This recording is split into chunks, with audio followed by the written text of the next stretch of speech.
Hello, Hi there, I'm Jennifer. I'm Reed. Welcome. Welcome. Welcome to another Faith at Home listening practice. We're glad you can be with us today. Indeed. We're doing Psalm 35 from the Message.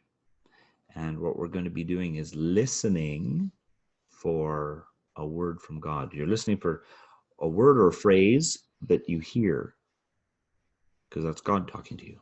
Something sticks out. And as you pay attention for what sticks out to you today, if it's possible for you to have something to write in or on, With one of these. that's great. Maybe you're listening today and you are in your car or you're out for a walk. And then you can just take the word or the phrase and repeat it to yourself over and over through the day. Also, that's another way to carry it with you. Mm-hmm. So we're reading the first 10 verses from Psalm 35 today. Please pay attention for a word or a phrase that stands out to you. Shall I read? Okay, I'll read. Psalm 35. Harass these hecklers, God. Punch these bullies in the nose. Grab a weapon, anything at hand. Stand up for me. Get ready to throw the spear, aim the javelin at the people who are out to get me. Reassure me. Let me hear you say, I'll save you. When those thugs try to knife me in the back, make them look foolish. Frustrate all those who are plotting my downfall. Make them like cinders in a high wind, with God's angel working the bellows. Make their road lightless and mudslick, with God's angel on their tails. Out of sheer cussedness, they set a trap to catch me. For no good reason, they dug a ditch to stop me.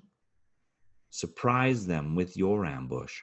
Catch them in the very trap they set, the disaster they planned for me. But let me run loose and free, celebrating God's great work. Every bone in my body laughing, singing, God, there's no one like you. You put the down and out on their feet and protect the unprotected from bullies. As we listen to this today, for me, there's a great sense of humor and almost comic relief in this. We have children at the age that a number of Pilkey books are very welcome in our house. And who writes the tra-la-la? Captain Underpants. Captain Underpants guy.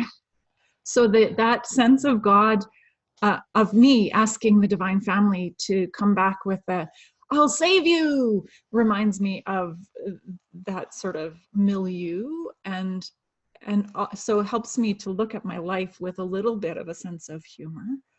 And that sort of culminates in the last words of this psalm that have us asking that every bone would be laughing and singing God's greatness, and that there's no one like the Divine Family. So there's a great sense of humor in this psalm for me today. I might read it very differently another day, but those are the things that are coming out to me today. Yeah, I didn't get this sense of humor so much as the stand up for me thing that I heard that. Was it? Because sometimes it feels like, not that I feel like I have enemies who are trying to actually kill me or something. I hope not. At least I'm not aware of them. People that are, opponents or whatever it is, these things, and I feel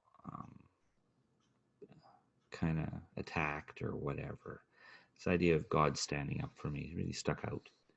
That, God will stand up for me.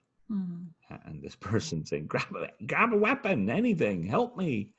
And that asking to be reassured with God saying, I'll save you. I'll save you. La. Yeah, that stuck out of my mind. That God is in the saving business, really. And yeah, that stuck out. Let's listen again. And this time, pay attention for something that the life-giving Spirit invites you towards. Harass these hecklers, God. Punch these bullies in the nose. Grab a weapon, anything at hand. Stand up for me. Get ready to throw the spear, aim the javelin at the people who are out to get me. Reassure me. Let me hear what you say. I'll save you.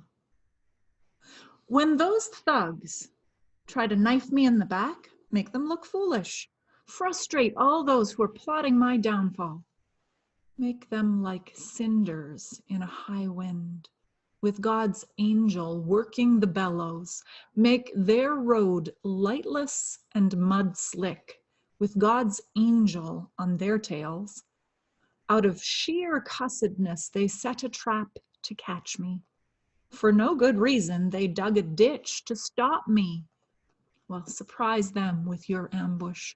Catch them in the very trap they set, the disaster they planned for me. But let me run loose and free, celebrating God's great work. Every bone in my body laughing, singing, God, there's no one like you. You put the down and out on their feet and protect the unprotected from bullies.